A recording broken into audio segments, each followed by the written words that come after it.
Paano kukunin? So, bagal lang.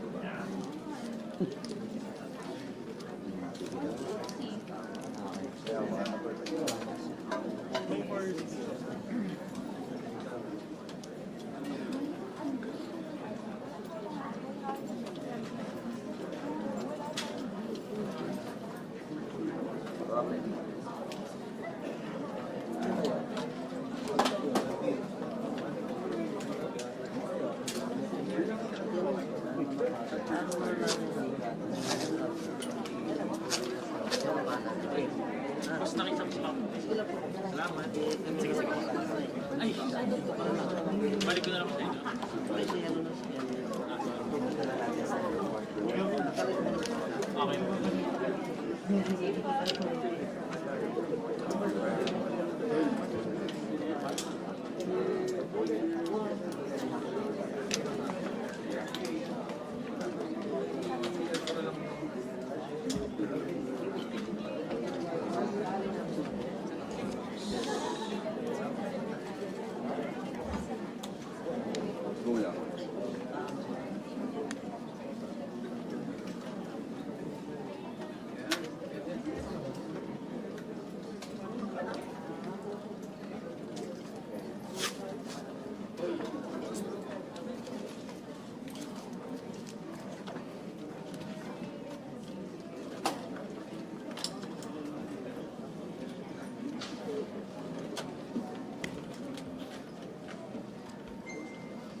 Okay.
Lin, konti lang po.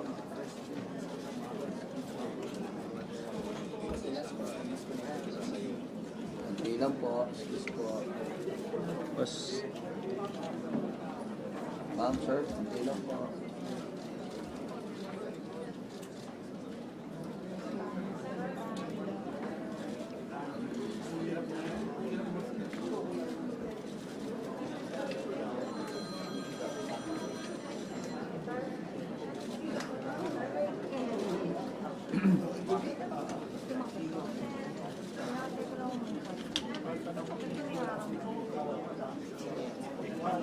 Yung peso sa media.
The 65th session of the Senate, in the first regular session of the 20th Congress is hereby called to order. May we request former Senate President Minority Leader Senator Vicente C. Soto to lead the chamber in prayer. Heavenly Father, we come before you today with humble hearts, seeking your presence, your wisdom, and guidance.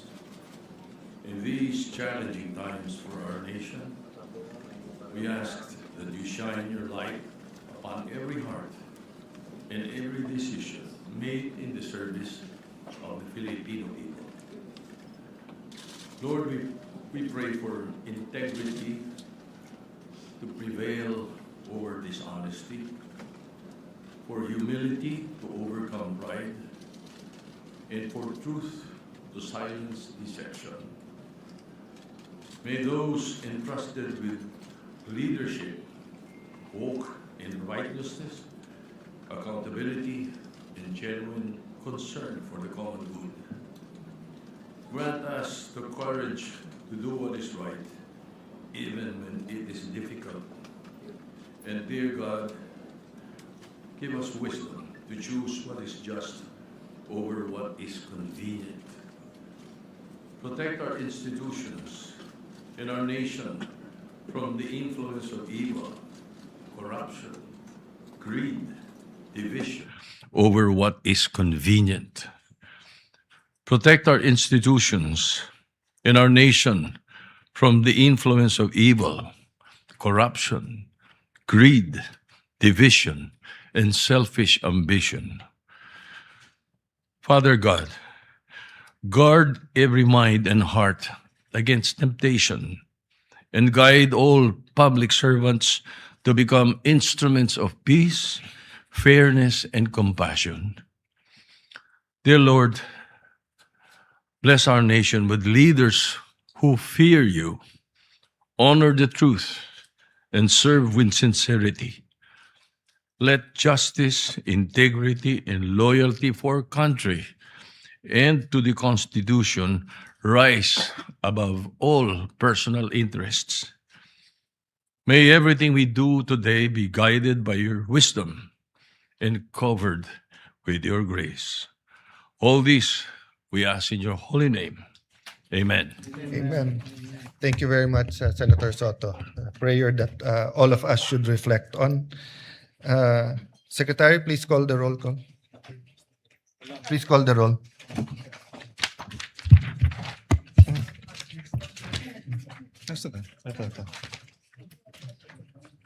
Roll call of members. The Honorable Senator Aquino, Senator Cayetano Pia, Senator De La Rosa, Senator Ejercito, Senator Escudero, Senator Estrada, Senator Gatchalian, Senator Go, Senator Ontiveros, Senator Lacson, Senator Lapid, Senator Ligarda, Senator Marcoleta, Senator Marcos, Senator Padilla, Senator Pangilinan, Senator Soto, Senator Tulfo Erwin, Senator Tulfo Rafi, Senator Villanueva, Senator Villar Camille, Senator Villar Mark, Senator Zubiri, Senate President Cayetano Alan is present. With 22 senators present, the chair declares the presence of a quorum. Mr. Majority President. Leader. Thank you. Mr. President, before we proceed, may I just be allowed to respectfully acknowledge some guests from the gallery? We have guests of our Senate President, Alan Peter Cayetano, Mayor Sammy Co of Pagadian City, who is here with us, guest of Senator Mig Zubiri, may kababayan, the pride of Bulacan, Mr. Juanito Torres, a well-known artist from the great town of Pulilan, Bulacan. He's also with us. Guest of this representation, Mr. President, Councilor Jervy Cruz of Nampicuan, Nueva Ecija. He was the UAAP men's basketball most valuable player, Mr. President, from the UST Growling Tigers. We welcome all of them in this August chamber, Yes. Mr. President. Thank you for being with us today. Majority Leader. Thank you, Mr. President. At this juncture, I move that we dispense with the reading of the journal of the 64th session, May 18, 2026, and consider the same as approved. Any objection? Hearing none, the motion is approved. Mr. President, I move that we proceed with the reference of business. Is there any objection? There being none, the motion is approved. The Secretary will now read the items in the reference of business. Bills on first reading. Senate Bill number 2126, an act establishing the National Measurement Institute of the Philippines and appropriating funds therefore by Senator Lapid.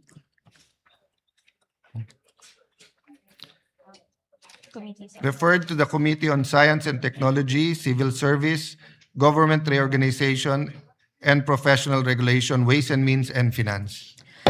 Senate Bill number 2127, an act extending the corporate life and expanding the powers of the Philippine International Trading Corporation, amending for the purpose PD number 1071, otherwise known as the Revised Charter of the Philippine International Trading Corporation by Senator Lapid. Refers to the Committee on Government Corporation and Public Enterprise, Trade, Commerce, Entrepreneurship, and Finance. Resolutions. PSR 386, resolution congratulating and commending Albert Ian de los Santos for his historic gold medal performance and record-breaking feat in the men's 71 kilogram category at the 2026 IWF Junior World Championship in Ismailia, Egypt by Senator Lapid. Referred to the Committee on Rules. 387, resolution congratulating and commending Filipina Tech leader Kat Borlongan for being honored as a Knight Chevalier of the National Order of Merit, Order National du Mérite by the Republic of France by Senator Lapid. Referred to the Committee on Rules. 388, resolution urging the Department of Health to strengthen food safety, sanitation, and public health measures following the discovery of drug-resistant bacteria in street-sold palamig beverages in Tondo, Manila by Senator Lapid. Referred to the Committee on Health and Demography. 389, resolution congratulating and commending Team Pilipinas and Siniende of St. Pedro Poveda College for winning the gold medal in the Open Hip Hop Division of the 2026 International All-Star Federation Dance Worlds Championship held in Orlando, Florida by Senator Lapid. Referred to the Committee on Rules. 390, resolution urging the Land Transportation Office to conduct a comprehensive study on the implementation of programs promoting the use of reflective and high visibility gears during nighttime to enhance road safety and prevent accidents nationwide by Senator Lapid. Referred to the Committee on Public Services. 391, resolution congratulating and commending Regine Velasquez Alcacid for being named as the first ever Woman of the Year by Billboard Philippines by Senator Lapid. Referred to the Committee on Rules. Committee reports. Committee report number 63 submitted by the Committee on Local Government on House Bill number 7554 introduced by Representatives Fresnedi and Miraflores, an act declaring December 19 of every year as a special non-working holiday in the city of Muntinlupa to be known as Muntinlupa Foundation Day, amending for the purpose RA number 9191, otherwise known as an act declaring the first day of March of every year as a special non-working holiday in the city of Muntinlupa to be known as the Muntinlupa City Charter Day, recommending its approval without amendment. Sponsor, Senator Estrada.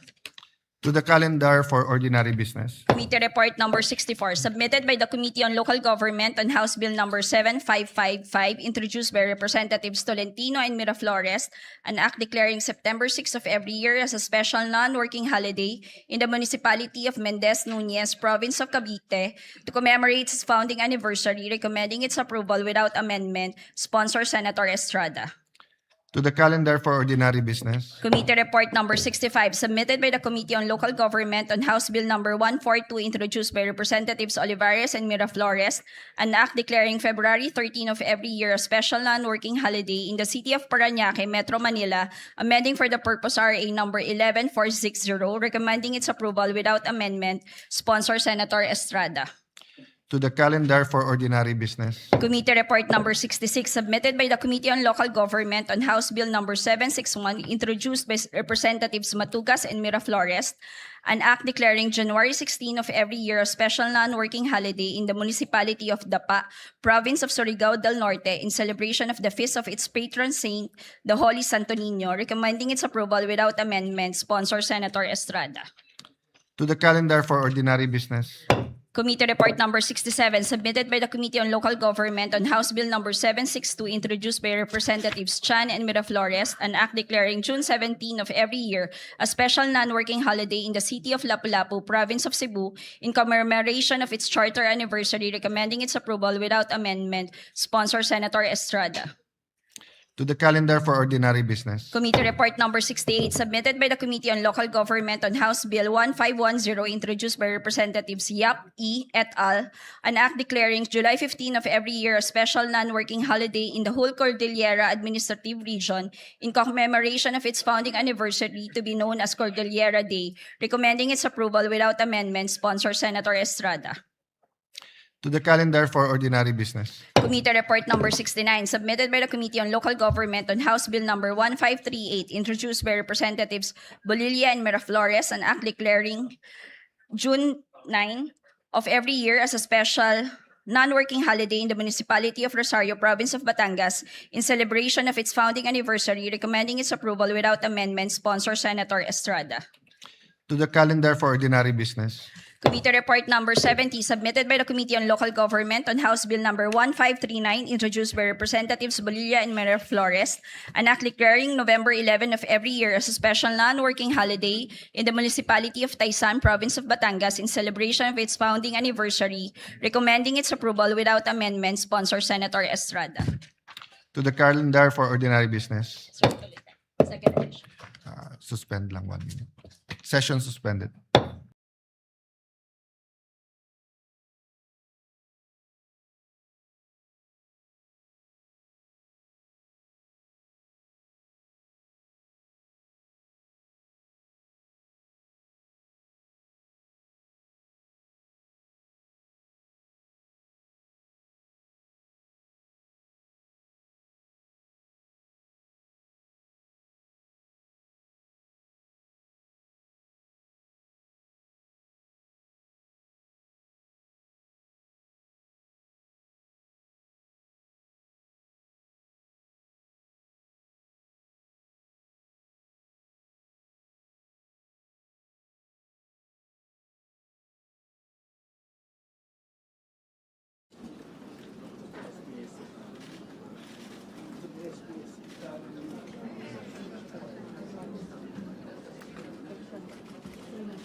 Pwede sa pag nakasama.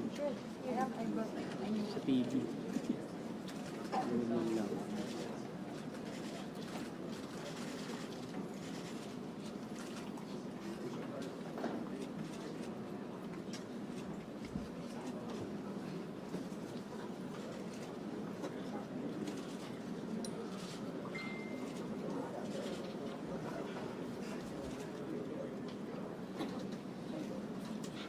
Ginagamit mo ba ng camera natin? Gumagana. Ako. Ah, robotic. Walang tao. Pag-release na lang yun.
Additional then research amendments.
Pagla-line by line kasi siya.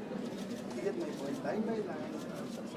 Okay, dun sa line yun, or yun na, nakalagpas na. I have not asked you for you get my point? Hindi, kaya nga. Yun muna, pero babasahin na lang doon amendments ko. After mo,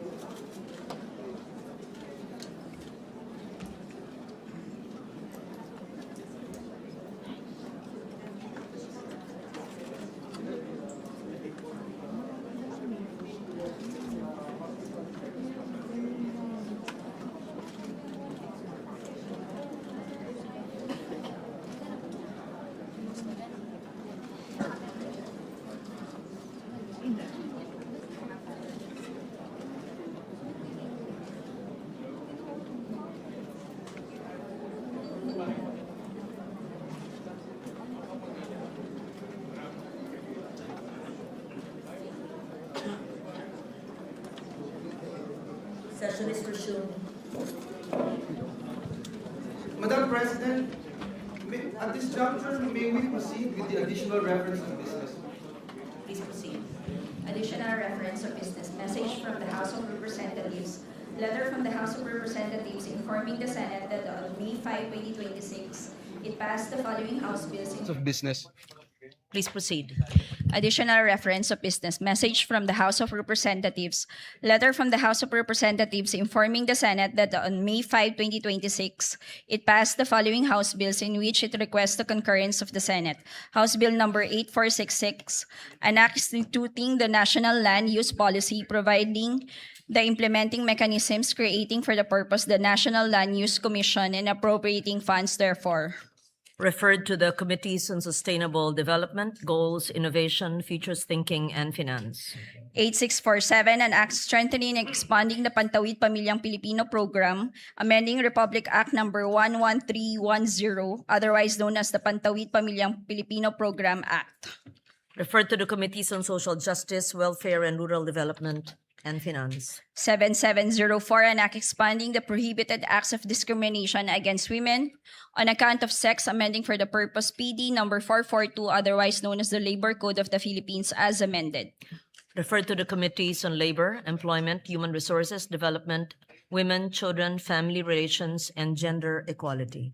8461, an act granting the Katigbak Enterprise, San Pablo City Incorporated, a franchise to construct, install, establish, operate, and maintain radio and television stations in the Philippines. Referred to the Committee on Public Services. 755, an act establishing a district office of the Land Transportation Office in the city of Sagay, Negros Occidental. 2623, converting the Extension Office of the Land Transportation Office in Zamboanga City, Special Economic Zone, and Freeport into a district office and appropriating funds therefore. 3279, establishing a regular district office of the Land Transportation Office in the municipality of Viga, province of Catanduanes, and appropriating funds therefore.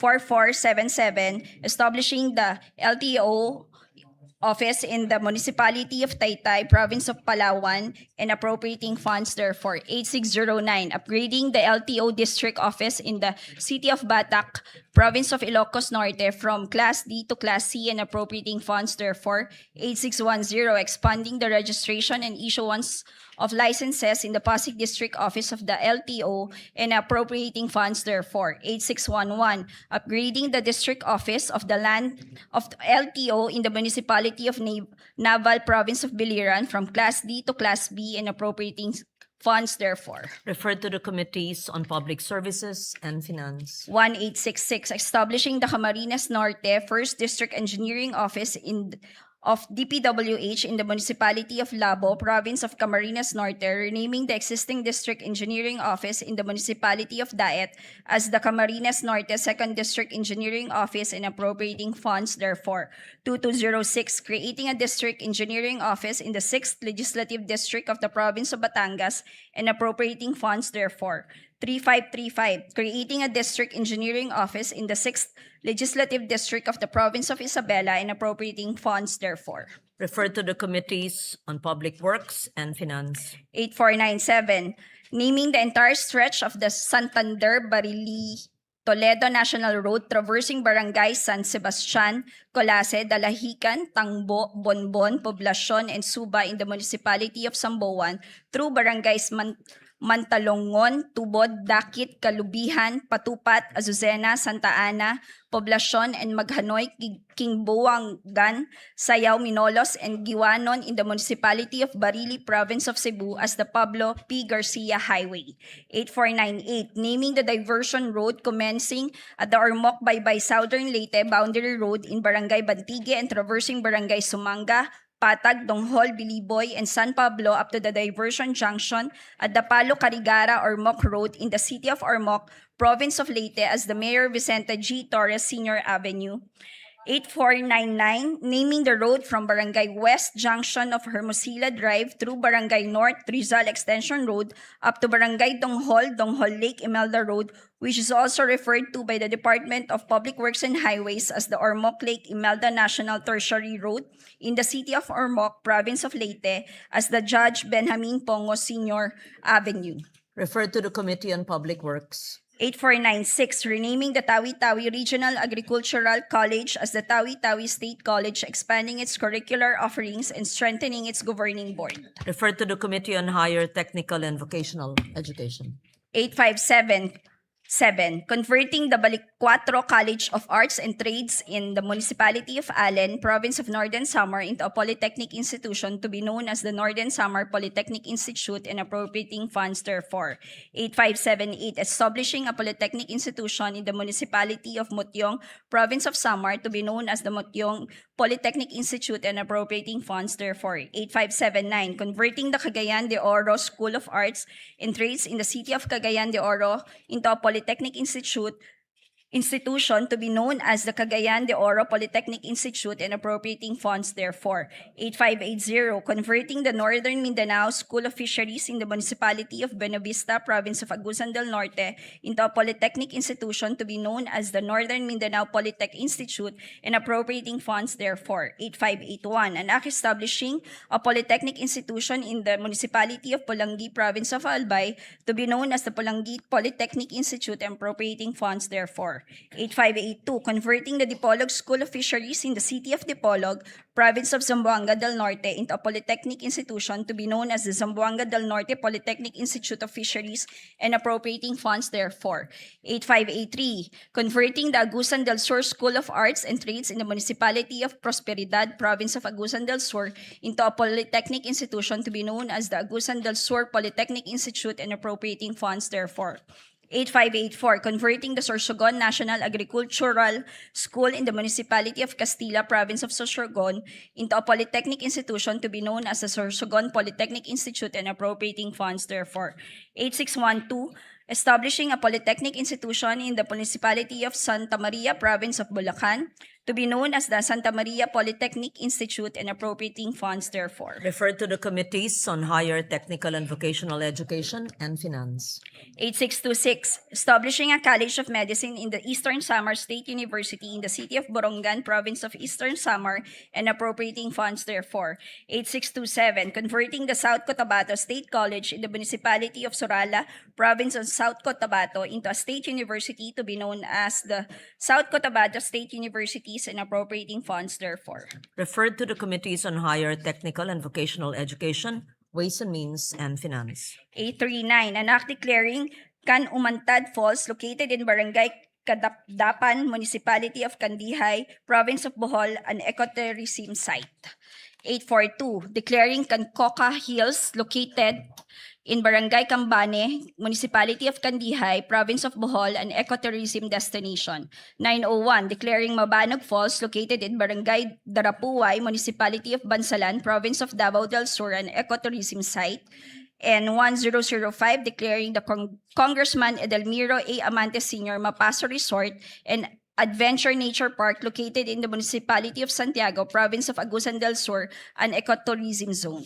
Referred to the Committees on Tourism, Environment, Natural Resources, and Climate Change and Finance. 1663, establishing the Battle of the Sibuyan Sea Memorial Shrine in the municipality of Kahidjokan, province of Romblon, and declaring it a tourism destination. Referred to the Committees on Tourism and Finance. 1664, declaring the Binukot Beach area located in Barangay Bunsuran, Municipality of Ferrol, Province of Romblon, an ecotourism destination. Referred to the Committees on Tourism, Environment and Natural Resources, and Climate Change and Finance. 1665, declaring the Kolong Beach located in the municipality of Corcuera, Province of Romblon, a tourism destination. And 1666, declaring the municipality of San Jose, popularly known as Isla de Carabao, Province of Romblon, a tourism destination. Referred to the Committees on Tourism and Finance. 1667, declaring the Looc Bay area located in the municipality of Looc, Province of Romblon, an ecotourism destination. Referred to the Committees on Tourism, Environment, Natural Resources, and Climate Change and Finance. 1668, declaring the Payayasog Beach located in Barangay Mangansagag, Municipality of Corcuera, Province of Romblon, a tourism destination. 1669, declaring the ruins of Cota de San Jose located in the Municipality of Corcuera, Province of Romblon, a tourism site. 1672, declaring the Siki It Elepante Rock Formation located in the coast of Barangay Labnig, Municipality of Corcuera, Province of Romblon, a tourism site. Referred to the Committees on Tourism and Finance. 2928, declaring the Municipality of San Fernando, Province of Romblon, a tourism development area. 8562, declaring the Municipality of Columbio, Province of Sultan Kudarat as tourism development area. 8563, declaring Bangal Caves located in the Municipality of Ragay, Province of Camarines Sur as ecotourism destination.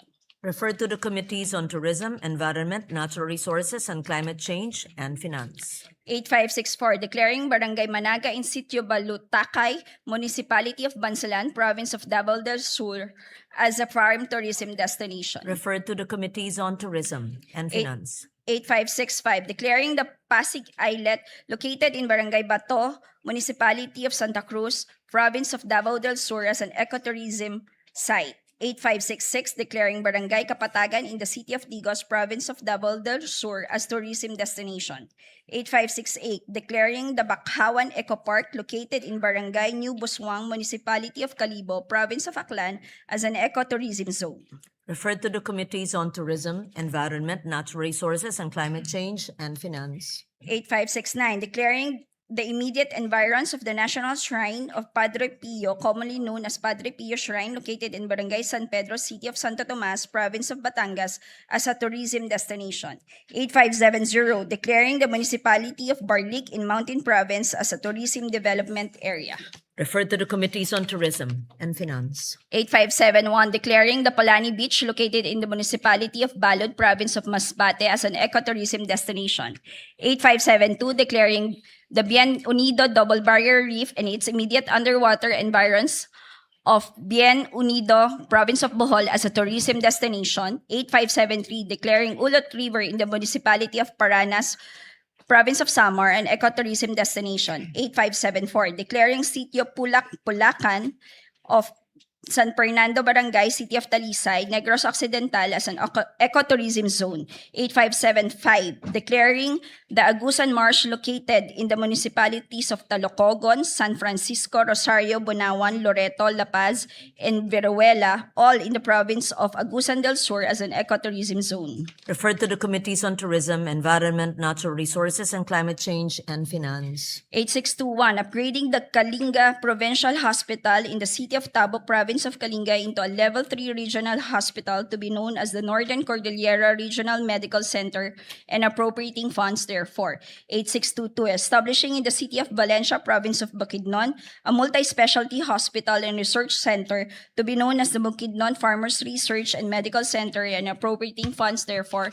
And 8623, renaming the Jose B. Lingad Memorial General Hospital in the city of San Fernando, Province of Pampanga to Jose B. Lingad Medical Center, increasing its bed capacity from 1,000 to 1,500 beds, upgrading its professional healthcare services and facilities, authorizing the increase of its medical personnel and appropriating funds, therefore repealing for the purpose RA number 11359. Referred to the Committees on Health and Demography and Finance. 8457, granting a legislative franchise to Cagayan 1 Electric Cooperative to construct, install, establish, operate, own, manage, and maintain a distribution system for the conveyance of electric power to the end users in the city of Tuguegarao and municipalities of Peña Blanca, Enriles, Solana, Amulong, Piat, Santo Niño, Tuwao, Rizal, Igig, Alcala, and Bagao, Province of Cagayan. 8458, granting a legislative franchise to Isabela 1 Electric Cooperative to construct, install, establish, operate, own, manage, and maintain a distribution system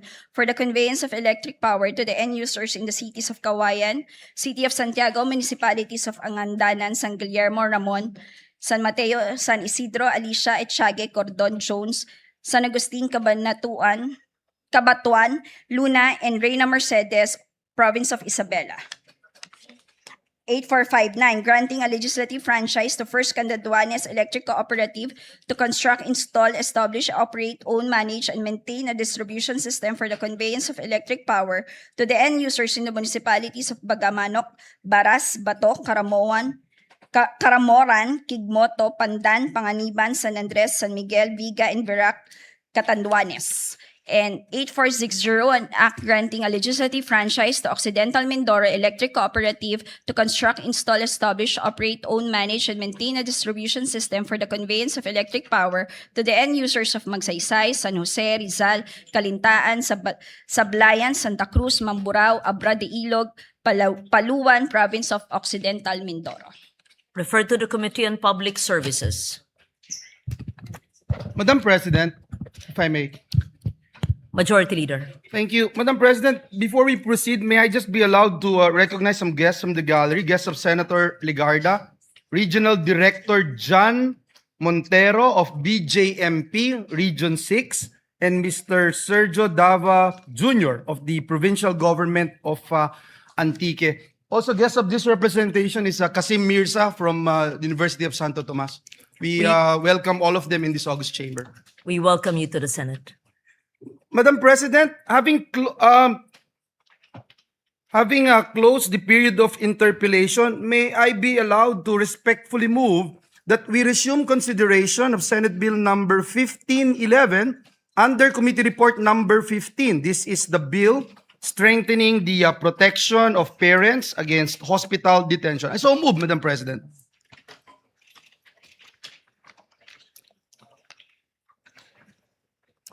Which bill is that?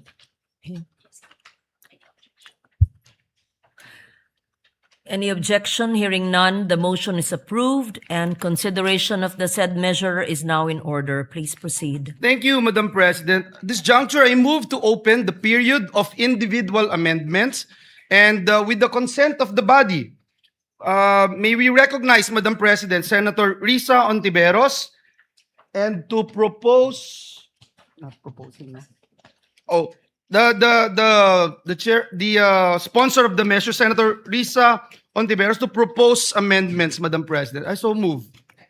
We recognize Senator Risa Ontiveros for the period. Is this committee amendments? This is individual amendments, Madam President. Individual amendments? Yes. But Senator Ontiveros is a sponsor. Yes, Madam President. Please proceed. Thank you, Madam President. Madam President, I thank Senators Sherwin Gatchalian, Joel Villanueva, and Robin Padilla for their proposed amendments, enhancing the provisions of Senate Bill 1511, or the Enhanced Anti-Hospital Detention Act. Page 1 amendment from Senator Gatchalian. On page 1, line 12, after the conjunction or, delete the word carers and replace with the word caregivers. I so move, Madam President. No objections? It's adopted. Thank you, Madam President. Page 2 amendment. I see Madam Senator Pia The lady Cayetano. from Taguig and Patera, Senator Pia Cayetano, is seeking the floor. May I move that she be recognized, Madam We President? recognize Senator Pia Cayetano. Thank you, Mr. President, Madam President. Her Honor will recall that this representation waived our right to interpellate on the condition that we would be allowed to ask clarificatory questions during the period of the amendments. Does Her Honor recall? Yes, Madam President. Yeah. So what I'll do, Mr. President, is I'll just make a prefatory statement now because my amendment is actually in this line now, in line 13. So if with the permission of the sponsor, may I proceed? Yes, Madam President, by all means. Just to be clear about it, the amendment was accepted. Yes, and, I'm on the next. I'm on to the and we are next. on to the next, and we recognize Senator Pia. Thank you, Mr. President. So I'd like to put on record that this bill that Her Honor is sponsoring is an amendment to the bill that I sponsored and that became law over a decade ago. I don't even remember the year. Do we remember the year? I just want to put it on record kung gaano katagal na yon and how we appreciate that Her Honor is chairman of the Committee on Health at the time that she was handling this. 2007, so 19 years ago na. It honestly feels like maybe 6 years ago, but it's 19 years ago. So it is high time, and I thank the sponsor for taking the time to revisit this law. Even after we passed it, we received many reports on how the situation of yung detention of patients has improved, but then we would still continue to have to intervene many times because this situation still kept coming up. So this representation is thankful that we have the opportunity to strengthen this law even further. And so, as I mentioned, I requested for the opportunity to ask clarificatory questions, and in the interest of time and ease of to make it easier to make for everyone to engage to contribute to the amendments, I will also make my observations and clarificatory questions, which is necessary for the amendments I'm going to make in a timely manner. So on that note, Madam President, my amendment is still on page 1, and that is why I stood up now. It is on line 13. So I will read the provision for everyone's understanding. And of course, if we have, we don't really need it naman. It's not a complicated line, but I just want to explain the nature of my amendment. So the existing provision with the amendment of Senator Gatchalian reads, it shall also be unlawful to detain the relatives, representatives, or caregivers of such patients, as well as the newborn child, in the case of maternity patients. So that is where my question is. On line 13, there is reference to the newborn child. What I'd like to point out, Madam President, is that does Her Honor think there is a need to indicate and to insert the proper descriptive lines whether the newborn child is fully or partially recovered or may have died? Because this is a phrase that is found in the previous paragraph with reference to a patient, and I read, this is the existing provision. The detention of patients who have fully or partially recovered or have been adequately attended to or may have died. So may clarification na gano'n, na yung status ng patient, whether nag-recover siya partially or fully or namatay, covered siya. So I'm also asking now, should we make that same clarification for the newborn? Kasi po, yung nakita kong mga cases, ilalaban pa talaga ng ospital, patay na. Hindi naman sinabi sa batas yun na patay na. Buhay pa. So this representation feels it won't hurt to add those lines. We submit, Madam President, I do agree with the gentlewoman from Taguigan Pateros that it would not hurt to include that qualification if she so desires. Okay.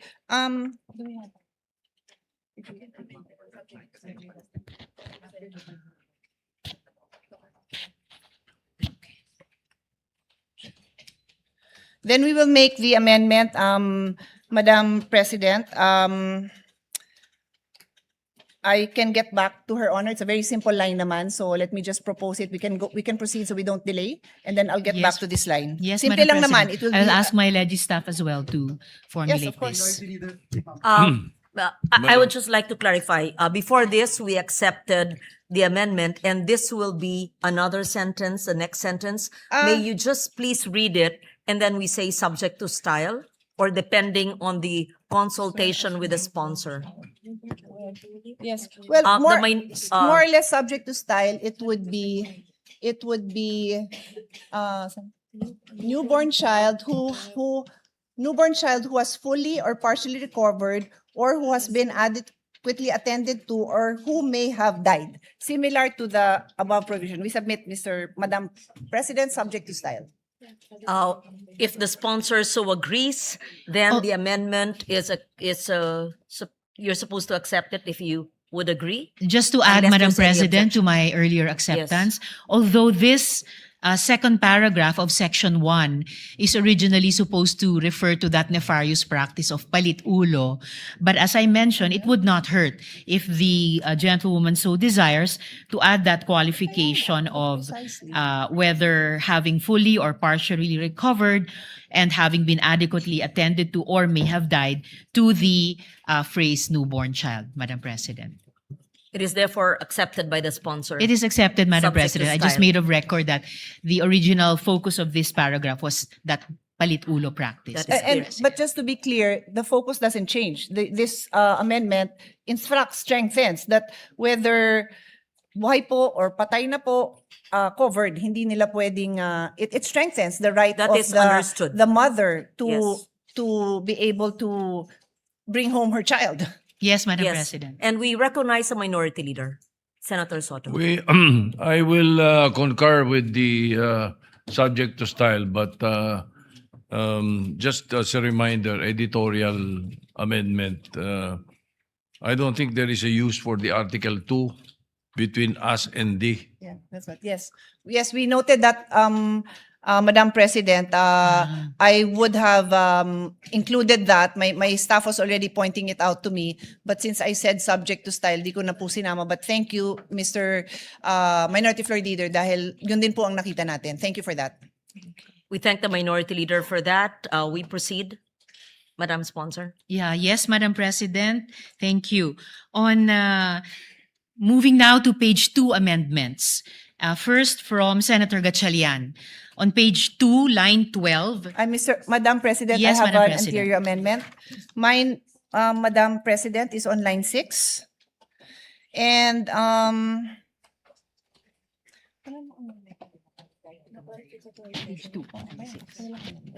so actually, there may be no need for an amendment. It's just to clarify the intention here so that again, when this bill, when these amendments become law, we make it very clear what the legislative intent is.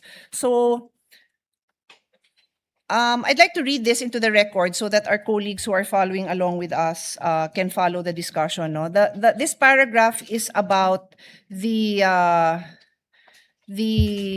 patient who expresses a desire to be admitted to a non-private room and yet naipasok siya sa private room. So, explain ko lang po ang concern ko. No? So, I'll read that paragraph first. The amendment of the sponsor states, patients who stayed in private rooms shall not be covered by this act. So, ibig sabihin, hindi ka pwede mag-avail ng itong anti-detention kung nasa private room ka. Unless the said patient, notwithstanding one's expressed desire to be admitted to a non-private room, was admitted to a private room for the following reasons. A, no non-private room is available in the hospital, medical city, etc. B, the physician or other medical professionals of the hospital, medical clinic, or other facility deemed it to be in the best interest of the patient to be admitted. So the observation and the legislative intent that I want to put on record is on letter B, na kaya naipasok sa private room ang pasyente dahil yung doktor niya or other professional, medical professional of the hospital or health center deemed it in the best interest of the patient to be admitted. Yun ho ang intention, tama ba, Madam Sponsor? That's right, Madam President. Okay. And so, what this representation would like to emphasize now is that the legislative intent for the physicians overriding the desire, the expressed desire of the patient to be put in a non-private room is only for purpose of showing that in this case, that patient will be allowed to avail of the non-detention of this law.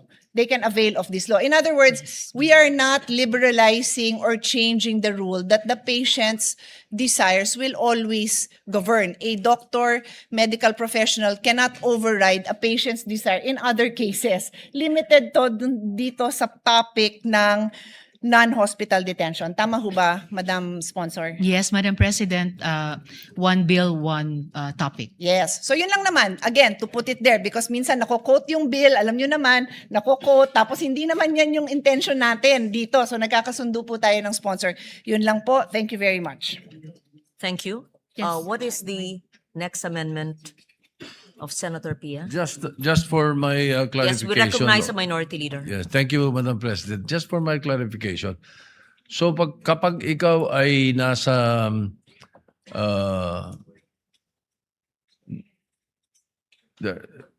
in a private room, you're in a private room, the law does not apply to you?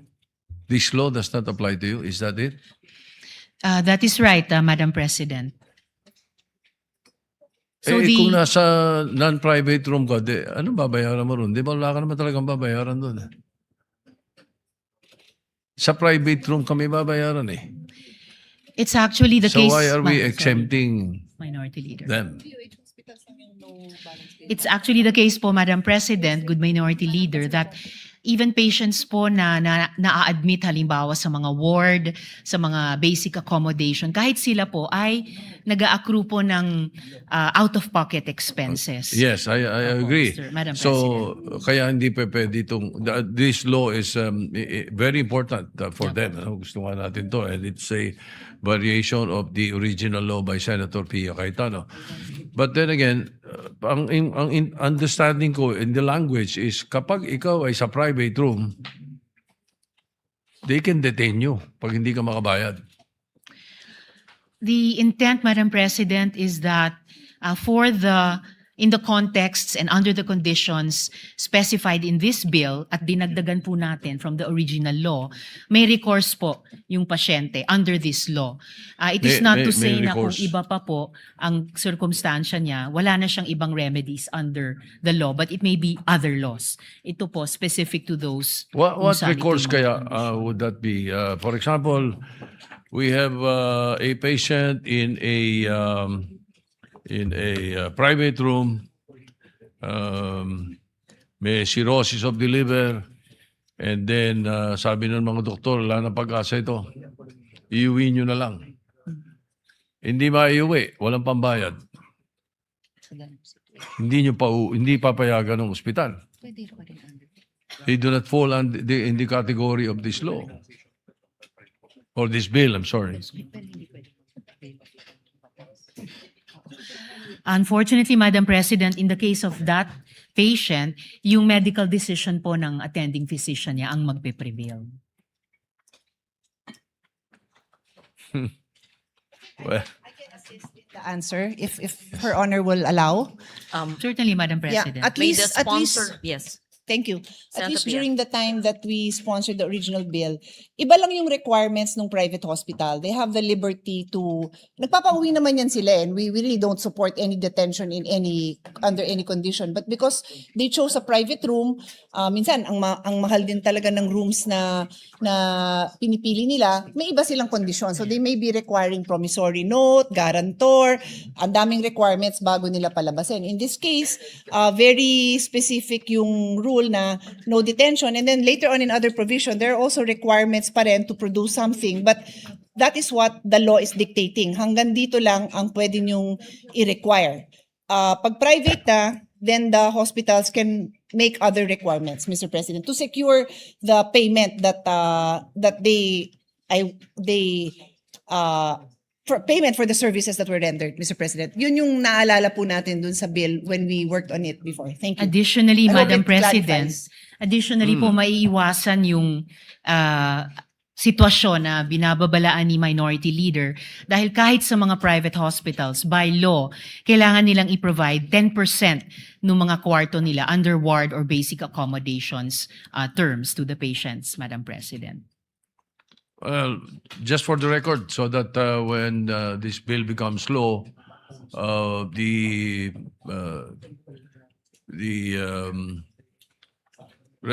not resolution, but the explanation of the sponsors, I'll place on record. So just in case it is questioned on this particular issue. And the I point just of the wanted to minority place that leader on is the record. protection on the part of those availing Yes, of so the those who cannot pay. Anyway, cannot pay, but in a private room. We just Yes. wanted to place it on record. Thank you. Thank you. Thank you, Senator Minority Soto. Leader, Madam President. Senator Cayetano is finished with her. We're on page 2 Yeah, amendments, we're Madam just President. following the sequence, so I have Okay. more when Her Honor Yes. gets to the page and number that I'm at. Thank you. Thank you. We recognize Senator Erwin Tulfo. If the lady sponsor would allow it, Madam President, I just Yes, Madam want- President. Gusto ko lamang po kasing linawin, nabanggit po kasi kanina na may mga pasyente pong sila po kasi ang namimili na ilagay sila sa pribadong kwarto. Sa amin pong public service, sa aking pong tanggapan, kadalasan po na ini-interview po namin ay bakit ka pumasok sa private room gayong wala ka naman palang kakayahan na magbayad. Ang sagot po lagi sa amin, Madam President, good lady sponsor, ay emergency po. Puno po lagi ang mga ward, ang mga free ward. Kaya napipilitan pong silang sinasabi sa ospital na kung maaari ilagay ang kanilang pasyente sa private ward, sa private room. Minsan po alam nila na napakamahal po ito pero gusto lang po siguro nilang mailigtas ang kanilang mahal sa buhay. Kaya po, kasi ang sinasabi kadalasan ng ospital, ala po kaming kwarto, ala po kaming higaan para sa inyo. Kailangan po ninyong ilipat ang inyong pasyente. Dito po nagkakaproblema. Kaya napipilitan po ang isang mahirap na pasyente na kababayan natin na sabihin na lamang okay na po sa free ward, ay sa paying po kami, magbabayad naman po kami. Gayong alam po nila na wala po silang kakayahan na magbayad. Ito po ang isa sa mga kadalasang suliranin ng mga kababayan natin, Madam President, good lady sponsor. Kaya po, hindi naman sa kagustuhan nilang mailagay sa private room, kundi dahil sa ika nga, kailangan na pong matugunan, makita ng doktor ang pasyente. Otherwise, ang option lamang po nila ay ilipat sa ibang ospital. Kalimitan po sa mga lalawigan, kailangan ilipat pa sa isusunod na bayan o sa lungsod ang pasyente para lamang po matugunan. Paano po, Madam President, good lady sponsor, kung ang sakit po ay appendicitis at kailangan na pong operahan? Ililipat pa po ba? Kaya no choice po sila. Siguro po, can we put this on record, Madam President, good lady sponsor, na sometimes po, hindi po nila kagustuhan na ilagay po ang kanilang pasyente sa ospital. Yun sa private room, Madam President, good lady sponsor. Yun lamang po. Thank you, Senator Erwin Tulfo. Salamat. Take note of that, and Yes. at least if there are problems in the future in interpretation of this law, the comments will be able to enlighten the poor patients who may be booked in a private room. Thank you. Salamat, Madam President. And even now, salamat sa good gentleman mula sa Palawan. Yung pag-exempt sa exemption ng coverage nitong law sa ganong mga pasyente na inilarawan ng good gentleman ay nandun na rin po sa page 2, line 8, letter A, na kaya sila na ipasok sa private room. May dahilan na no non-private room in the hospital, medical clinic, or any other similar facility was available. Or ganun yung impormasyon na ibinigay sa kanila. And the patient was compelled to be admitted thereto due to the urgency of the case. Pero nagpapasalamat pa rin ako sa good gentleman. Yung dagdag na paliwanag nila sa ganitong sitwasyon ay on the record na rin po para sa mga situations in the future tulad ng sinabi ni Madam President na kailangan pang lalong ipaliwanag. Salamat, Madam President. Thank you. We recognize Senator Pia Cayetano. It's just an added commentary. Earlier when I said that we thank the sponsor for taking up this amendment to the existing law. Kasi nga, these are the kind of examples that are brought to our attention. Whether it's kay Senator Tulfo sa atin, and I'm sure sa tanggapan din ng ating sponsor. So, kaya nasama na nga. Yung sinasabing sitwasyon ni Senator Tulfo, nandyan na sa letter A, and I read it into the record earlier. So, we thank the sponsor na in-include na talaga yan kasi it's a very common complaint that we receive. Thank you. Thank you. Salamat, Madam President. Moving on to, page 2 amendments from Senator Gatchalian. On page 2, line 12, after the second article, insert the word attending. And after the word other, insert the word competent. I so move, Madam President. No objections? Hearing none. The amendment is adopted. Thank you, Madam President. Still from Senator Gatchalian on page 2, line 18.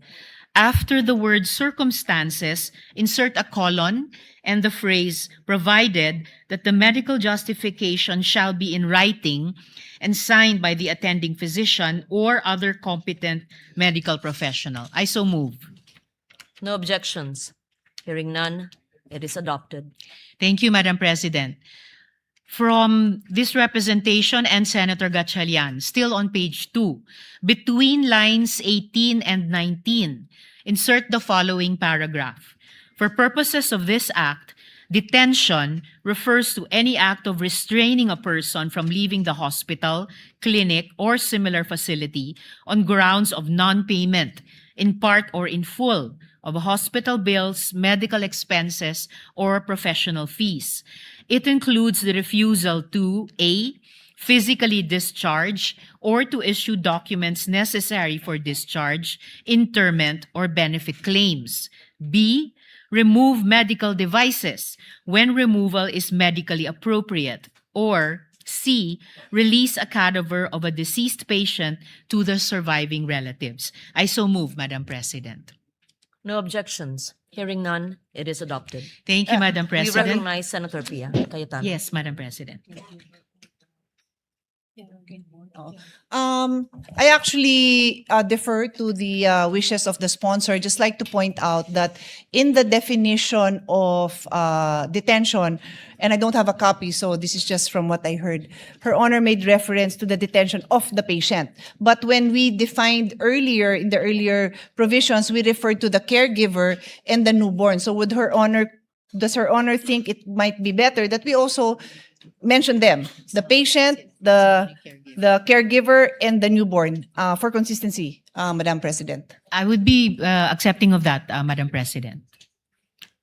And is there an amendment? Subject to style, Madam President. The addition of those Yeah, terms. the amendment would be after the word patients, the caregivers, or the newborn.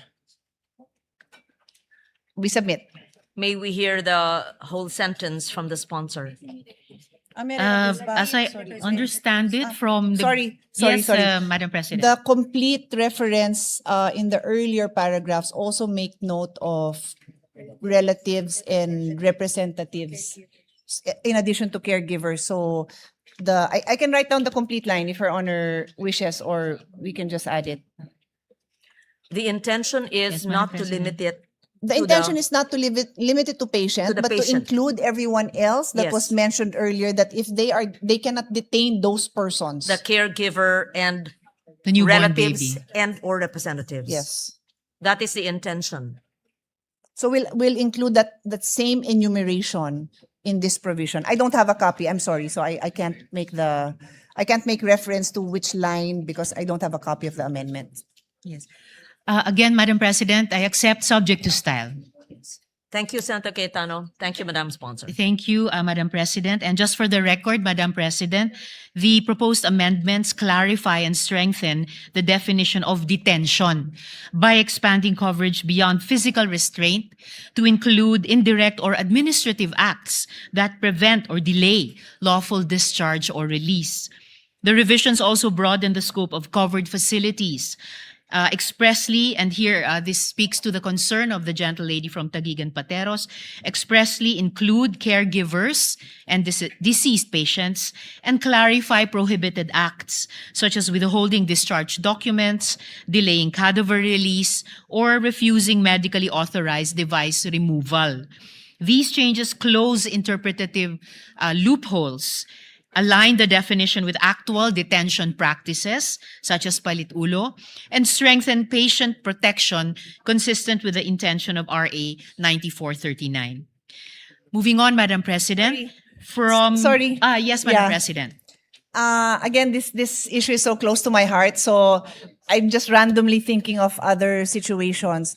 Did Her Honor, or for that matter, any of our colleagues, come across situations where yung gamit nung pasyente hindi nire-release? Kasi tinatanong ko yung staff ko ngayon, parang meron ding ganon. So baka we should consider that even the belongings, because it could, imagine now that people bring their laptop, yung mga long staying doon, baka may dala pang, di naman refrigerator, pero baka may dalang, pwede may nagpapasok ng refrigerator now that I remember.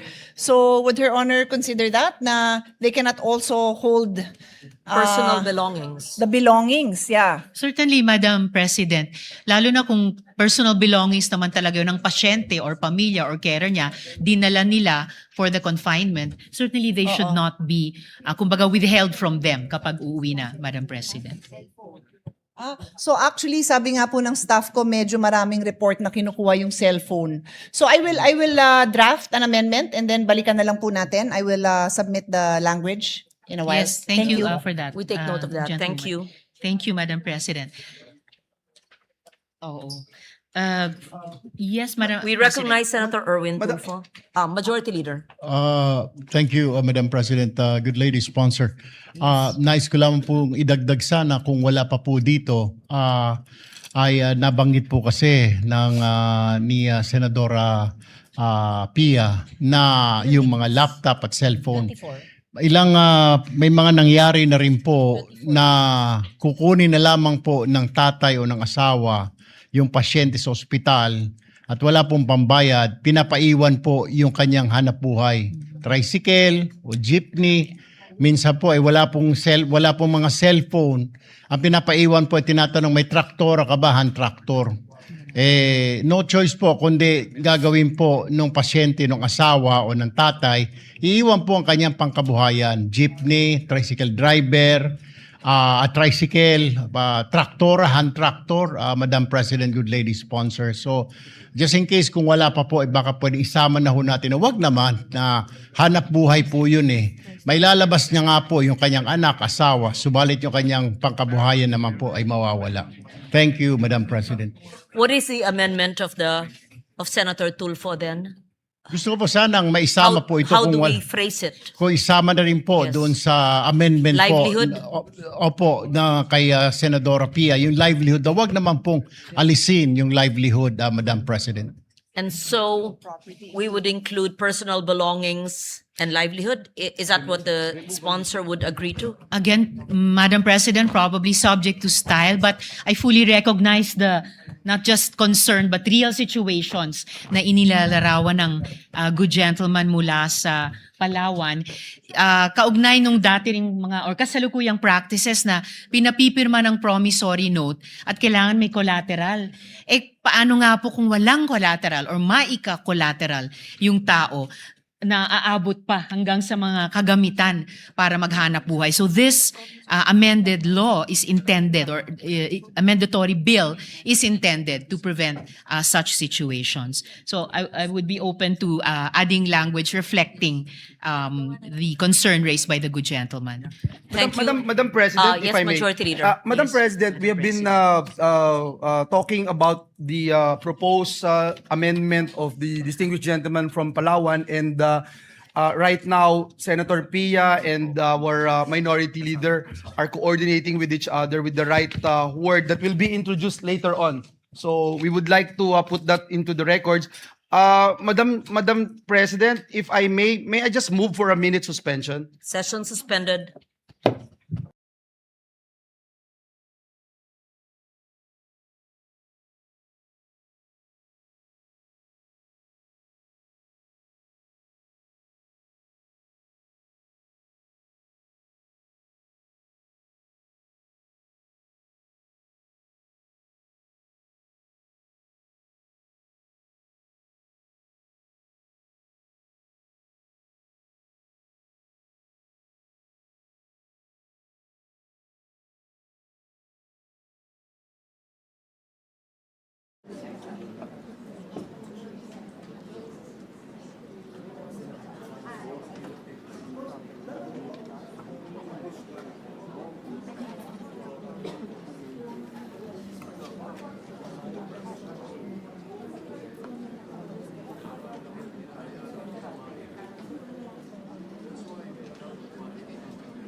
We're ready to resume, Madam President. Session is resumed. Madam President, to allow our colleagues to craft the necessary amendment being proposed here on the floor, may I move that we suspend consideration of Senate Bill number 1511 under Committee Report number 15. I so move, Madam President. Any objections? Hearing none. The period of amendments on the measure is suspended. Thank you, Madam President. Madam President, with the consent of the body, I move that we transfer from the calendar for ordinary business to the calendar for special orders. These are bills granting Philippine citizenships. I so move, Madam President. Any objection? Hearing none. Motion is approved. Madam President, I move that we consider the aforementioned House bills. I so move, Madam President.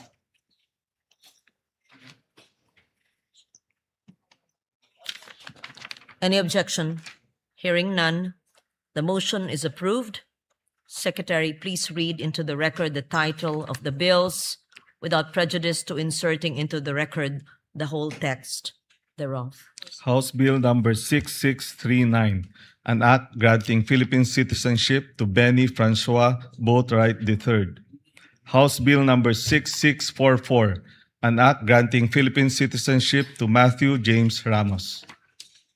Madam President, upon the consultation of this representation to the minority leader and with the consent of the body, may I respectfully move to recognize Senator Francis Kiko Pangilinan to deliver an omnibus sponsorship speech. I so move, Madam President.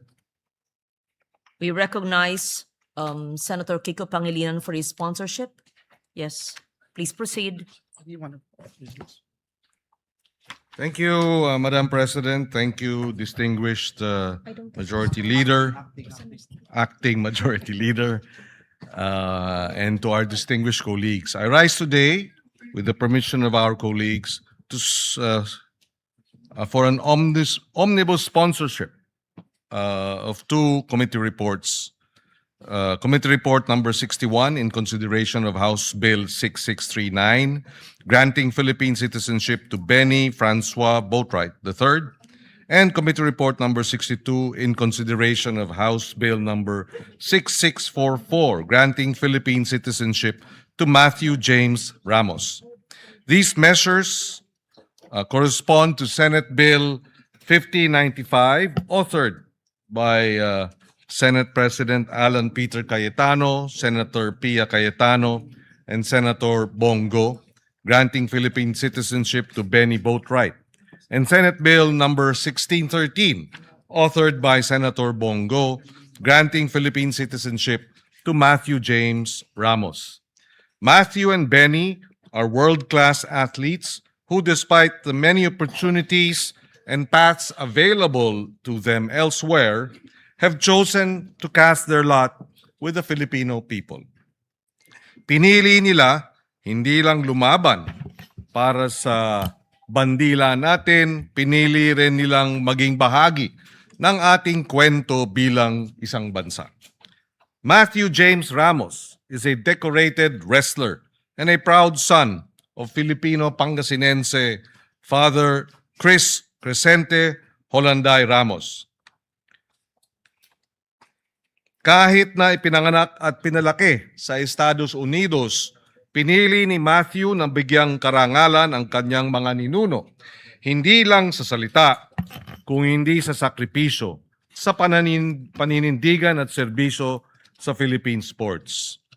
At the height of a promising wrestling career in the United States, Matthew made the life-changing decision to represent the Philippines in international competitions and help elevate the sport of wrestling in the country.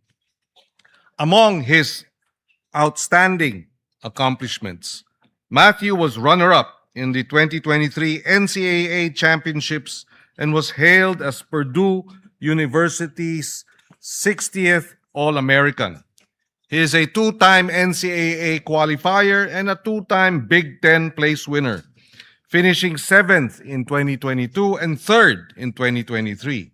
He became the 2022 U.S. Open champion in the 57-kilogram category and reached the NCAA Championships round of 12 in the 133-pound division that same year.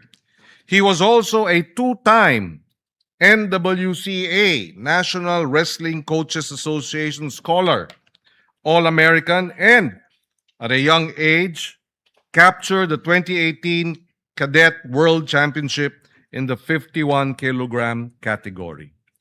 He was ranked among the top wrestling recruits in the United States by Flow Wrestling, Intermat, and the Open Mat. Yet, despite these accolades and the many doors open to him in America, Matthew Ramos chose the Philippines. He embraced not only our food, from adobo to dinuguan and to balut. If you are able to eat balut, you are very, very Filipino in that sense. But also the deeper values that define us as a people. Respect for elders through po and opo. The importance of family. During the hearing, I think 6 or 7 or 8 of his family members and his fiancée or his girlfriend was there. And he brought the warmth of a Filipino spirit and of community. Like adobo, which is cooked differently in every region of the country, being Filipino comes in many forms. But whether in cooking, in sports, or in nationhood, what matters most is the heart, ang puso. And for Matthew Ramos, becoming Filipino is already in his heart. He was unable to attend today's sponsorship speech, Mr. President, but he was actually here last week when we were scheduled to sponsor it last week. He had to go back to the United States for a competition, but he is committed to coming back when we pass this measure in plenary. We also recognize Benny Francois Boatwright III, a 27-year-old basketball player from Los Angeles, California, whose talent and leadership have already inspired countless Filipino basketball fans. Benny Francois Boatwright is here with us in the gallery. Standing at 6 feet 10 inches, Benny joined the San Miguel Beermen in December 2023 as the team's import for the PBA Commissioner's Cup.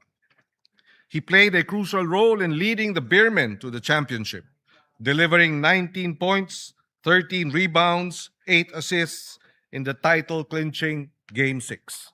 But beyond his athletic ability, Benny understands something deeply familiar to Filipinos, that basketball is never about one person alone. It is about trust, sacrifice, and teamwork. That spirit mirrors our own Bayanihan tradition, the belief that people achieve greatness when they lift one another up. By embracing the Philippines and choosing to stand with Filipino athletes, Benny Boatwright strengthens not only our basketball program, but also our hopes of excelling on the international stage, defending our Asian Games title, and one day returning to the Olympics. In recognizing the sincere desire of Matthew James Ramos and Benny Francois Boatwright III to become Filipinos, these bills seek to honor not only their achievements as athletes, but also their genuine commitment to our flag, our people, our culture, and our nation.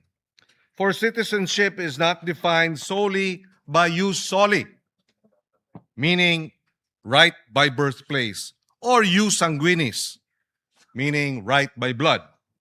As people have moved since the beginning of time, citizenship is also defined by the right by choice. Citizenship is also defined by choosing to carry the Philippine flag with pride and honor before the world. Mabuhay ang pinipili ang Pilipinas. Mabuhay ang nagmamahal sa Pilipinas. Mabuhay ang Pilipinas. May we request our colleagues, we urge them to support this measure and its immediate passing. Maraming salamat, Mr. President. Thank you, Senator Pangilinan. Majority Leader. Madam President, the gentleman from San Juan, Senator Jinggoy Estrada, would like to deliver his co-sponsorship speech. I move that he be recognized, Madam President. Senator Jinggoy Estrada is recognized. Thank you, Madam President. Madam President, distinguished colleagues, I'm honored to co-sponsor the bills granting Filipino citizenship to two remarkable athletes, to wit: House Bill number 6639 under Committee Report number 61, entitled An Act Granting Philippine Citizenship to Benny Francois Boatwright III, and House Bill number 6644 under Committee Report number 62, entitled An Act Granting Philippine Citizenship to Matthew James Ramos. The said bills are reported out by the Committee on Justice and Human Rights under the able leadership of its chairperson, Senator Francis Kiko Pangilinan, the best friend of Senator Robin Padilla. Mr. Benny Francois Boatwright III is a 29-year-old professional basketball player born in Los Angeles, California. He stands at 6 feet 10 inches. He has demonstrated an immediate and powerful impact upon joining the San Miguel Beermen in December 2023 for the PBA Commissioner's Cup. His exceptional skill and leadership were instrumental in leading the Beermen to the championship crown, securing the title after tallying 19 points, 13 rebounds, and 8 assists in the crucial Game 6. This performance quickly earned the admiration of Filipino fans. His naturalization will pave the way for him to play for the national basketball team Gilas Pilipinas. His bid for naturalization is supported by the Samahang Basketball ng Pilipinas Executive Director Erica D. and Gilas team manager Alfrancis Chua. Another athlete applying for Philippine citizenship is Mr. Matthew James Ramos, a 25-year-old Filipino-American wrestler born in Naperville, Illinois. Matthew traces his Philippine roots from his father, Crisante Olanday Ramos, a resident of Barangay Poblacion, Basista, Pangasinan. He is the 2022 US Open champion and 2022 NCAA Championship Round of 12. Matthew has expressed his earnest intention to become a naturalized Filipino citizen in order to proudly represent the Philippines in international wrestling competitions. His desire to carry the Philippine flag on the global stage reflects not only his personal affinity for his Filipino roots, but also his commitment to contribute to the nation's sports development. Granting Filipino citizenship to Benny Boatwright and James Matthew Ramos serves as a recognition of their dedication, exemplary talent, and earnest desire to represent the Philippines in international competitions. As a staunch advocate of basketball and sports in general, this representation has been continuously supporting measures that will improve the conditions of Filipino athletes and to make them globally competitive dahil sama-sama tayong nangangarap na makita ang Philippine sports, basketball man o wrestling, na umangat sa buong mundo. With this, Madam President, this representation supports the granting of Philippine citizenship to both Benny Francois Boatwright III and Matthew James Ramos. Thank you, Madam President. Thank you, Senator Jinggoy Estrada. Majority Leader. Oh, Senator Pia Cayetano will deliver a co-sponsorship speech. Thank you, Madam President.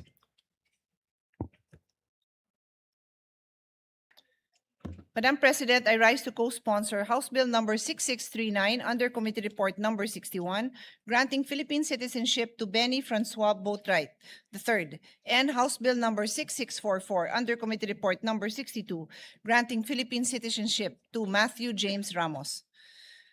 For Benny Francois Boatwright, as the primary author of Senate Bill number 1595, the Samahang Basketball ng Pilipinas, SBP, requested this representation to file this bill as it is a crucial step toward further strengthening our national basketball program. Since joining the San Miguel Beermen in December 2023, Boatwright has proven to be more than just a talented player. His impact and presence on the court was deeply felt by Filipino fans. He has demonstrated that what it truly means to contribute to Philippine sports, with excellence, consistency, and a heart that has clearly found a home here. In fact, Boatwright's connection to our people predates his professional career. Growing up, he was surrounded by our community and culture and had many Filipino friends. This natural bond with our heritage is exactly why he has integrated so seamlessly into our local basketball scene. Since first arriving in 2023, Boatwright has consistently chosen to return to the Philippines, not merely as a place of work, but as a community with which he has formed a genuine and lasting bond. His contribution does not end in the PBA. If naturalized, he will play for Gilas, Pilipinas, in the Asian Games, the SEA Games, and in the 2028 Olympic qualifying cycle for the 2028 LA Olympics. Ultimately, Boatwright's value to this nation goes far beyond his performance on the court. His genuine love and affection for our people, our culture, and even our food is something that cannot be coached. For Matthew James Ramos, a 25-year-old Filipino-American elite wrestler who traced his heritage to his father, Crisente Holanday Ramos of Basista, Pangasinan, he intended to become a naturalized citizen to officially represent the Philippines in international combat sports competition, being supported by the Wrestling Association of the Philippines. Ramos holds an exceptional athletic record, highlighted by being crowned the 2018 Cadet World Champion, winning the 2022 U.S. Open Championships, and finishing as the 2023 National Collegiate Athletic Association, NCAA, national runner-up for Purdue University, where he earned All-American honors. Demonstrating a rare balance of athletic and academic rigor, he maintained his standing as a two-time National Wrestling Coaches Association Scholar, All-American, and was recognized as one of the 2024 Outstanding Seniors by Purdue's College of Health and Human Sciences. Crucially, he brings this elite coaching expertise back home, committing to train, mentor, and uplift local Filipino wrestlers. His naturalization promises to elevate the Philippines on the global wrestling stage and serve as a powerful inspiration to the Filipino youth. In closing, granting citizenship to Boatwright and Ramos, who have both demonstrated excellence and commitment to the Philippines, is a recognition of the value they bring to our collective aspirations. I've always believed that sports is more than just a game. It is a platform. It is a platform for our youth to see what excellence looks like in action. Being an athlete has taught me important life values such as discipline, teamwork, time management, and commitment, all of which I use to this day. These are the same standards we now set forth for Boatwright and Ramos as they prepare to raise the Philippine flag. I ask for your support, my dear colleagues. Thank you, Madam President. Thank you, Senator Pia Cayetano. For another co-sponsorship speech, we recognize Senator Bongo.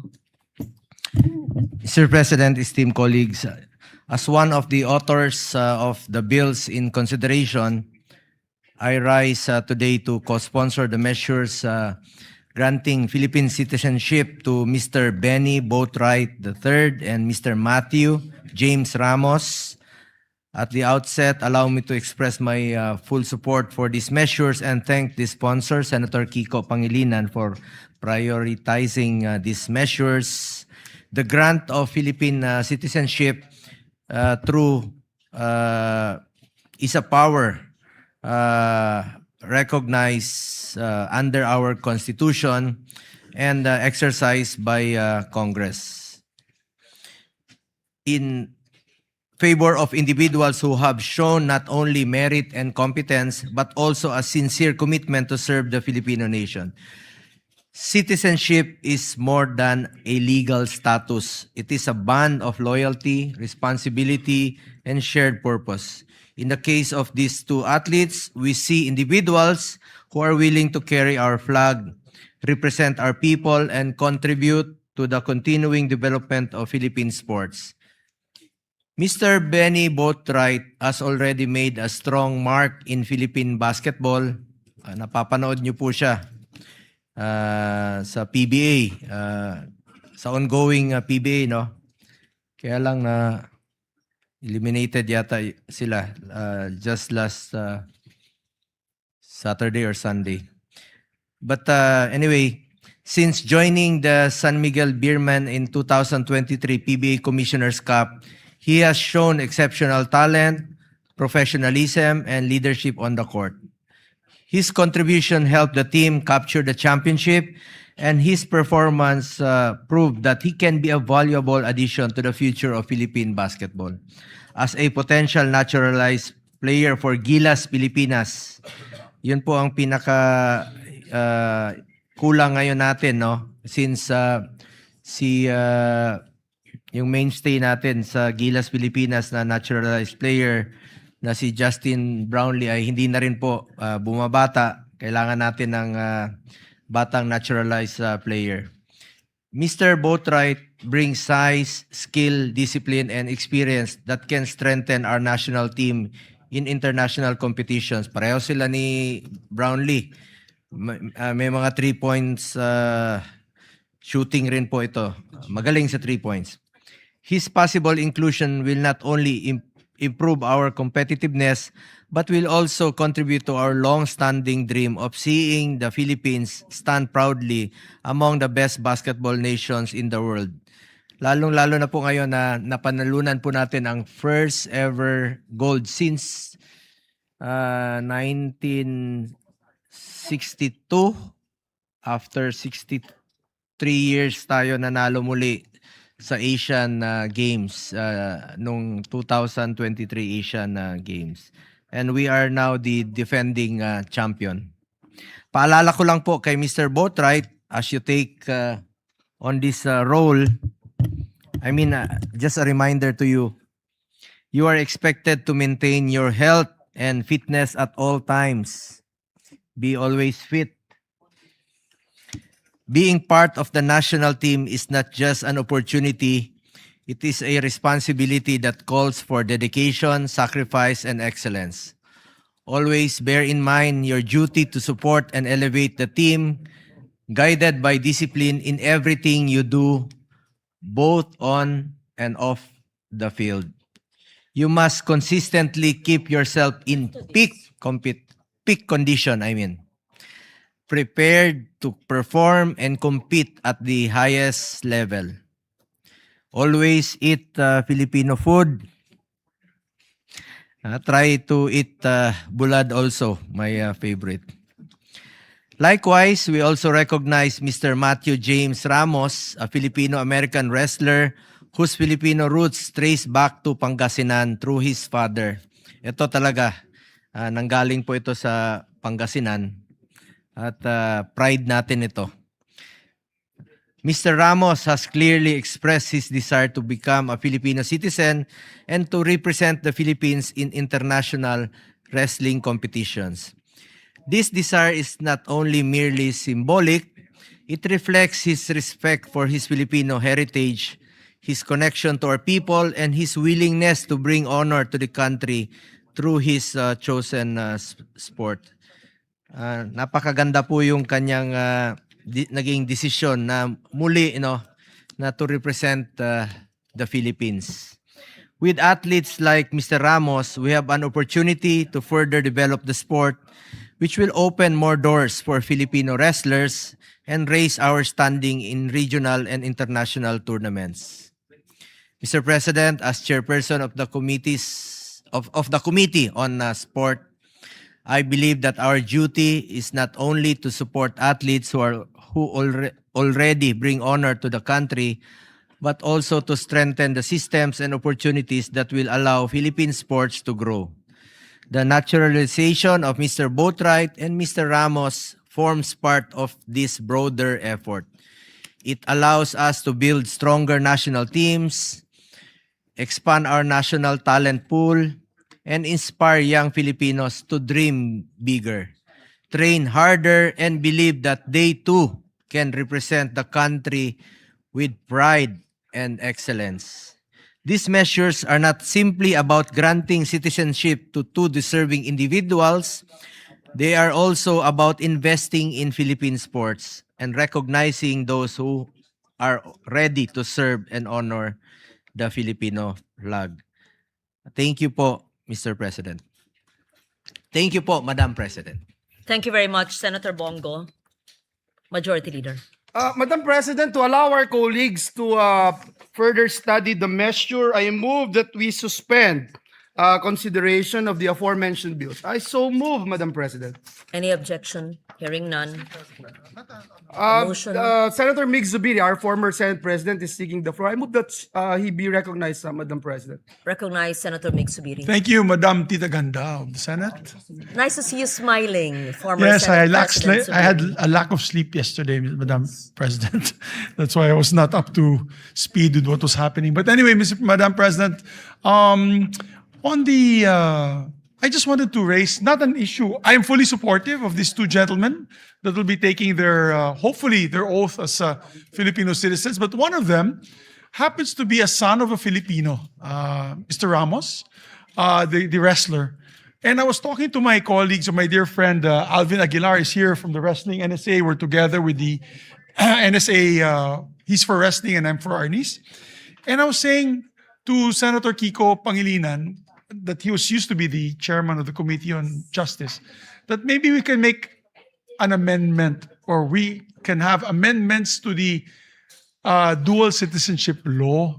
Kasi kung automatic na dapat kung yung nanay mo o tatay mo ay Pilipino, bakit pang dadaan sa ganitong proseso? Dapat automatic. Under the old law that Senator Frank Drilon passed, apparently there was a timeline, like a cutoff date, that everybody who had who were older and like they're already adults that wanted to be Filipino citizens again, or be dual citizens, there was a cutoff date. I think it's about time we revisit that law, Madam President. To our colleagues that are listening today, whoever will be the chairman of the Committee on Justice, and let us amend it. Let's just make it automatic. Because I was in Japan recently, I met a lot of OFWs who were not able to apply their online or their dual citizenship because nga, of that cut-off date. I think, Madam Chair, it's a time that we revisit the law, and so as long as you can prove that your mother or your father is Filipino, automatic yung pagbigay po ng dual citizenship. We take note of that, Thank you very and much. this representation would be happy to support a bill. I just asked now the Secretariat, there is no amendment to the dual citizenship law. And if they can help us draft an amendment to the dual citizenship, then perhaps Senator Subiri can be one of the principal authors of the measure. Yeah, we'll do that. Thank you. Thank you, thank you. Majority Leader.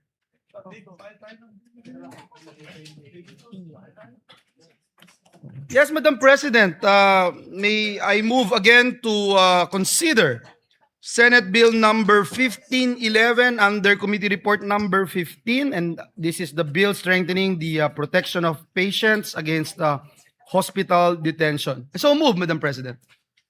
Have we, you've moved already for the... I did, Madam Yes, President. and the motion was approved. Yes. Yes. Already approved that Now we we suspend revert back consideration. Yes. and recognize Senator Ontiveros, the sponsor of the measure. May we recognize again the... Salamat We po, Madam recognize President. Senator Ontiveros.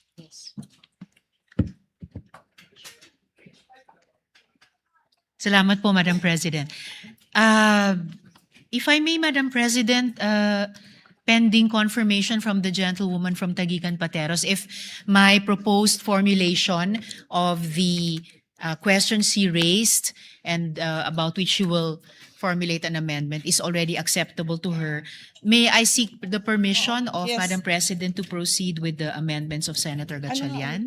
Please proceed. We Thank you. recognize Senator Pia Cayetano as well. All right, Madam President. Yes, Madam President, dear sponsor, on page 2, between line 18 and 19, the amendments which included this representation's amendment to the amendment to include patient, relative, representative, caregiver, and new caregiver is accepted, except that some words are plural and some words are singular.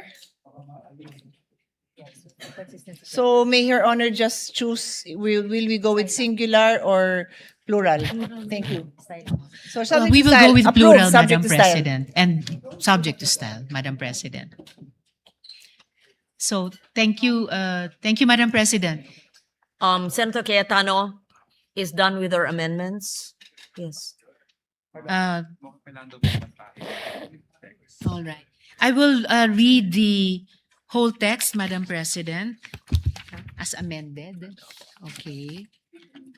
So, if I may proceed, Madam President? We, session suspended. Yes, Madam Yes, President. minute suspension.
Session is resumed.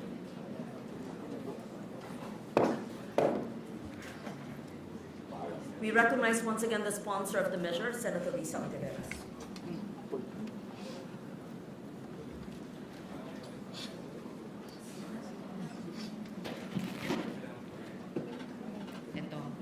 Thank you, Madam President. Just to read into the record the earlier discussed and approved amendment of the good gentlelady from Taguigan Pateros, that provision will now read on page 2 between to read into the record the earlier discussed and approved amendment of the good gentlelady from Taguigan Pateros. That provision will now read on page 2 between lines 18 and 19. Insert the following paragraph.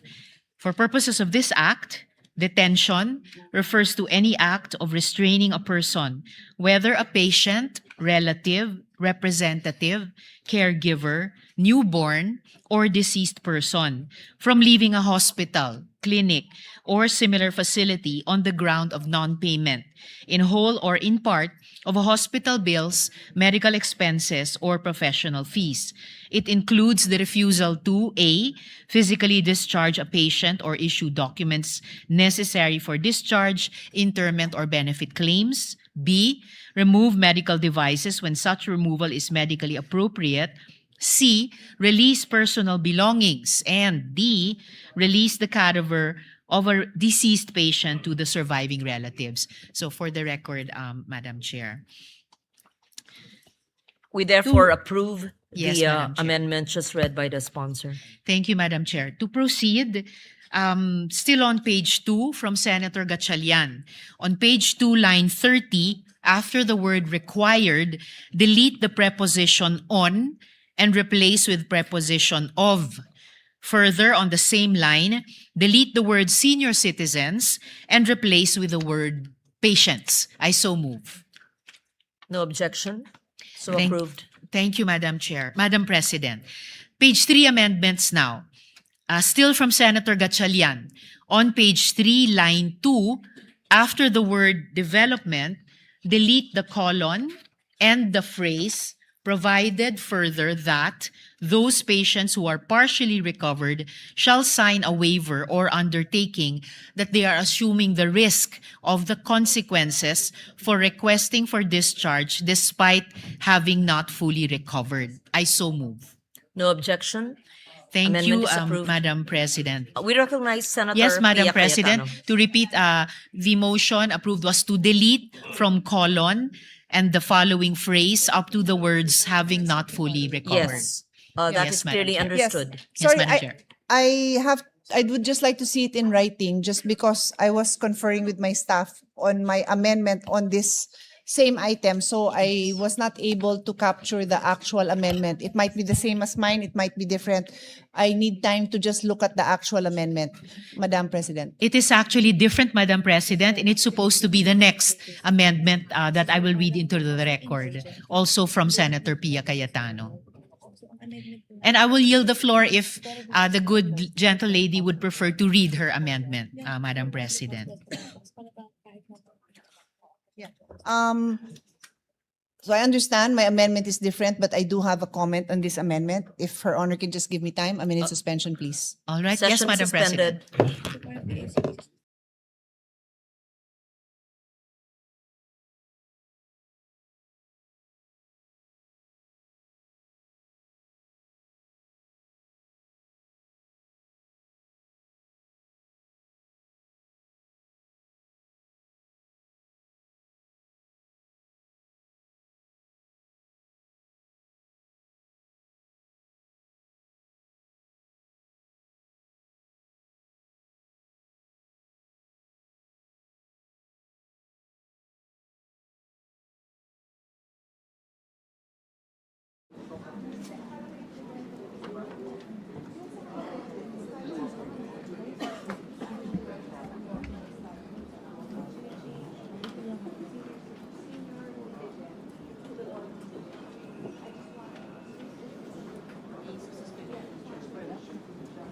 Madam President.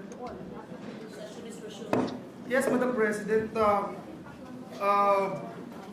As agreed upon by our minority leader and the members present here today in this plenary, may I just respectfully move that we suspend consideration of Senate Bill number 1511 under Committee Report number 15 with the commitment that this will be tackled first as first item tomorrow, Madam President. I so move, Madam President. No objection? Hearing none. The consideration of the measure is hereby suspended until tomorrow. Thank you, Madam President.